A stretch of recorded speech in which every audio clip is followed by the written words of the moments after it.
সিরাজগঞ্জের তালাশ উপজেলায় প্রায় ১৩ কোটি টাকা ব্যয়ে নির্মিত মডেল মসজিদে এখনও এক ওয়াক্ত নামাজ পড়ানো হয়নি। উদ্বোধনে ২ বছর পেরিয়ে গেলেও আজও মসজিদের প্রধান ফটকে তালা ঝুলছে। ৩৬তম বিসিএস কর্মকর্তা মোহাম্মদ আলাউদ্দিনের সঙ্গে এক নারীর অন্তরঙ্গ মুহূর্তের ভিডিও সামাজিক যোগাযোগ মাধ্যমে ছড়িয়ে পড়ার পর এই নিয়ে তোলপাড় সারা দেশে। প্রধানমন্ত্রী বেনিয়ামিন নেতানিয়াহু মারা গেছেন বলে সোশ্যাল মিডিয়ায় যে খবর প্রকাশিত হচ্ছে তা মিথ্যা বলে দাবি করছে তেল আবিব। তাদের দাবি নেতানিয়াহু বেঁচে আছেন। অবরুদ্ধ হরমুজ প্রণালী সচল রাখতে এবং নিজেদের যুদ্ধ জাহাজগুলোকে ইরানি মিসাইলের হাত থেকে রক্ষা করতে মিত্রদের দাঁড়ে দাঁড়ে ধরনা দিচ্ছেন ট্রাম্প।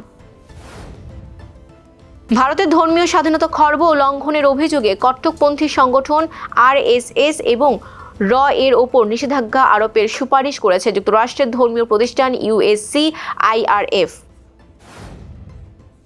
বলিউডের সাফল্যের চূড়াই থেকেও মুম্বাই ফিল্ম জগৎ থেকে নিজেকে সরিয়ে নেন প্রিয়াঙ্কা চোপড়া। ফিফা সম্মতি দিলে ২৬ সালের বিশ্বকাপে ইরানের ম্যাচগুলো আয়োজন করতে মেক্সিকোর কোনো সমস্যা নেই বলে জানিয়েছে দেশটির প্রেসিডেন্ট ক্লাউদিয়া শেইনবাউম।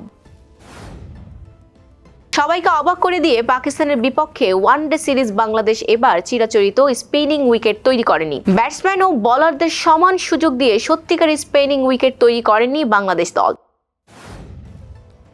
সিটির ঘরের মাঠে ভিনিসিয়াসের দুর্দান্ত পারফরম্যান্সে সিটিকে ২-১ গোলে হারিয়ে দ্বিতীয় রাউন্ডে জায়গা করে নিল রিয়াল মাদ্রিদ।